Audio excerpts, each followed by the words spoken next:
Hello everybody, and today we are going to be talking about polygons, so shapes in the coordinate plane, so shapes on graphs. And this is section 4 out of chapter 9. And our main idea here is we're going to draw polygons on the coordinate plane and then find the lengths of their sides. That's going to ultimately help us as we move into other sections and look at how can we move shapes around on a coordinate plane. How do we slide them, turn them, flip them, or in other words, translate, rotate, and reflect them to start using the correct geometric terms. But first, we're going to start with just making sure we can graph them accurately and create the shape that we want and that we need, and then find out some basic distances with them and lengths and information about them as we go. Okay, so first example. We're going to do a round of each kind of example, and then we'll go back and we'll kind of run through the same thing again, so you'll hear it twice. All right, first example. You're going to graph the triangle, and here are the vertices. Now, when you do this, make sure that you not only graph all the points, but that you label the points too.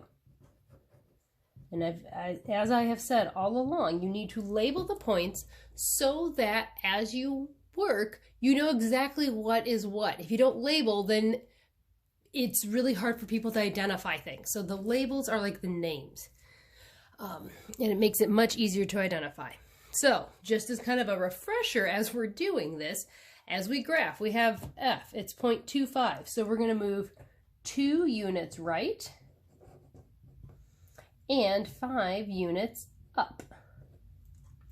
So we'll go 2, 5, and we're going to make a point right there. Yep, always good to double check. You know the saying, when you're building something, measure twice, cut once.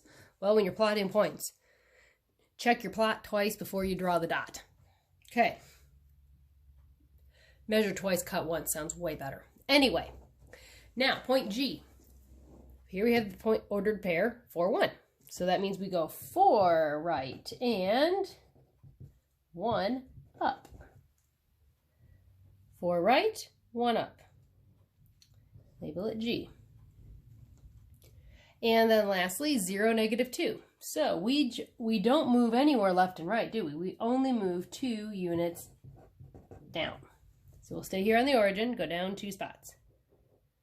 Label it as H. Now, connect your dots. If you have a ruler handy or some kind of straight edge handy, go ahead and use that. That always helps. Make things nice and neat. Always do your best work. Okay. Connect my points. And voila. We have the triangle that we were supposed to graph.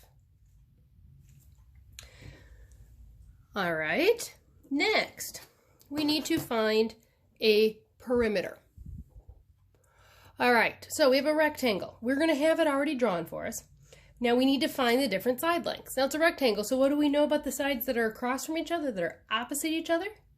They're going to be the same size, that's right. So first, let's figure out how wide our rectangle is. You're going to count from left to right. That's just a way to pick it. We're going to pick a way to do this and do it. So we're going to count left to right, and we're going to count from, we're over here at -1, and we're going to count over here to 3. So how far is that? 1, 2, 3, 4. It's 4 units wide. And if you're looking at, well, that's weird. Well, we have 1 unit to get us from -1 to 0, and then 1, 2, 3 more to get us all the way over here to 3. Okay. Now we find the length, so we're going to count up. Okay, it said count up, so we're going to go from -2 up to 4. So let's count that space. Start at -2, go 1, 2, 3, 4, 5, 6. So it's 6 units. So our perimeter is 2 times the length plus 2 times the width. Our length was 6, our width was 4. 2 times 6 is 12. 2 times 4 is 8. 12 plus 8 is 20. So the perimeter of our rectangle is 20 units. I forgot to write the 6 in there. If you just know what that is by counting, you don't have to do anything fancy like this. This is what we're doing. This is just the explanation of you're counting the side lengths. And I'll be curious to see, and I may pose a question to you guys at some point. Anybody's kind of picked up on any relationships that exist between positive and negative numbers as you try to add them or something like that as we find out our side length. Just something to start thinking about, have that brewing around in your mind. Okay, next one. All right, this is going to be kind of like a map. Yesterday, we had a map in a grid on a map, or you can grid out a city. That's how some cities are planned. It helps us figure out distances when everything's nice and neat and orderly. All right, so Candace's house is at the corner of 3rd Avenue and 7th Street. She walks from her house west to minus 2nd Avenue, then south to 4th Street, then east to 3rd Avenue, then back home. How far did she walk? Well, let's see here. It's a quick reminder, what directions are what? North is up, south is down, east is to the right, west is to the left. All right, so we should plot these points. It says Candace's house is at the corner of 3rd Avenue and 7th Street. Well, let's go with the fact that they're going to call the x-axis avenues and the streets are going to be the y-axis. They're going to give us an ordered pair. What's that ordered pair? That's right, it's 3, 7. So let's plot 3, 7. Notice we're counting by 2s here, guys. So 3 is going to be in between 2 and 4, and 7 is going to be in between 6 and 8. So just keep that in mind later when we have to go find distance. Then she walks from her house west to minus 2nd Avenue. There's minus 2nd Avenue, -2. And it doesn't say she went any other direction, so she only went west, so that means our y value stays the same. So you have -2, 7. Then she goes south to 4th Street. Doesn't say she went east or west, so we'll just keep going on -2, but she's going to go south to 4th. Right there. So that's going to be -2, 4. East, then east to 3rd Avenue. Right there. So 3rd Avenue, well, that'll be 3, 4. And then back home. This is small. I think I can draw fairly straight lines. Like I said, fairly straight lines. Okay, now we have to actually find the distance here. So we plotted the points. The distance east to west is how many blocks? Well, she was at 3, and then she ends up at -2. So there's 2 here, 3, 4, 5 blocks. Remember, we're counting by 2s. If it helps, draw in the little ones. So there's a 1 and a 2 and a -1, 3. So now you're counting all the little marks. -2, -1, 0. So 1, 2, 3, 4, 5. And her distance north and south, well, she went from 7 to 4. That's a difference of 3, isn't it? 1, 2, 3. So let's find the perimeter of the rectangle that she walked. Okay, so we got our length of 5, our width of 3. 2 times 5 is 10, 2 times 3 is 6. 10 plus 6 is 16. So she walked 16 blocks. All right, let's wrap this up. Let's review this just a little bit more. Okay.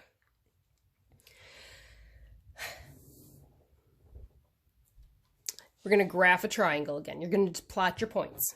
-6, 3. In fact, if you wanted, maybe pause the video, do these problems, come back and check the answers. All right, so you're going to graph the triangle with these vertices. -6, 3. Now notice we're counting by 2s again. So be really careful when you're plotting. Remember to label. 7, 3 for M, 7, 3. And N is 7, -5. And then I'm going to grab my trusty ruler. And I'm going to connect my dots.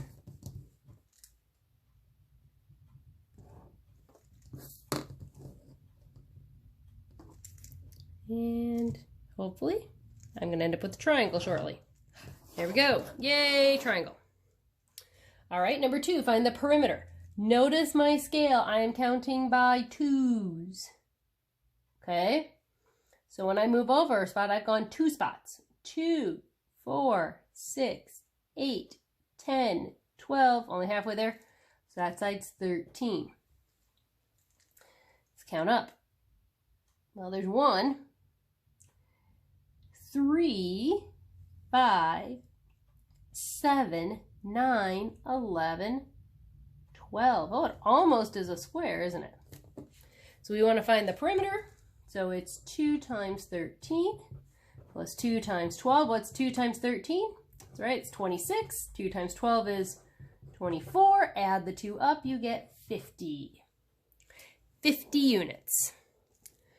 All right, last one. Now, I believe, just glancing at this quickly, we can almost make this fit on the graph above. And I think that's what I'm going to do. I'm going to grab a totally different color. And we have ordered pairs here. It says, Cam Yen is painting a mural on the outside wall of the research center. She drew a model of the mural in the coordinate plane. Each unit represents 1 foot. The corners are located at 8.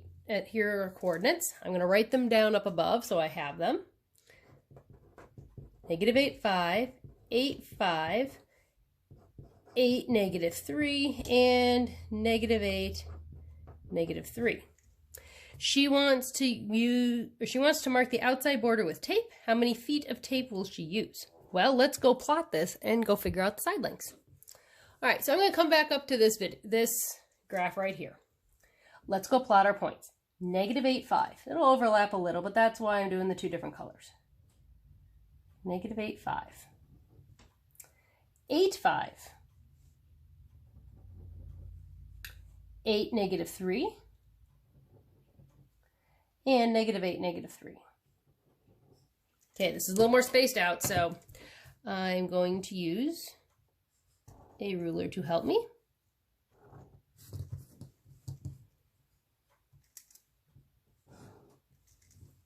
So see, we can get our shape, we can share.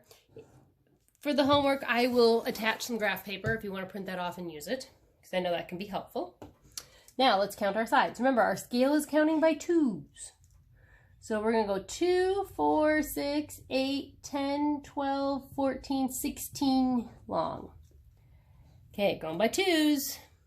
Got 1, 3, 5, 7, 8. So it's a 16 by 8 rectangle. So we have 2 times 16 plus 2 times 8. What does that equal? And then we'll go put this up. Actually, we'll draw a line down here. And we'll say, what is 2 times 16 plus 2 times 8? Well, 2 times 16 is 32. 2 times 8 is 16. Add the 2 up, you get 48. She's going to use 48 feet of tape. This is the kind of stuff you're going to be doing to practice today. Work accurately as you graph things. Count carefully. Pay attention to the scale. Are you counting by 2s?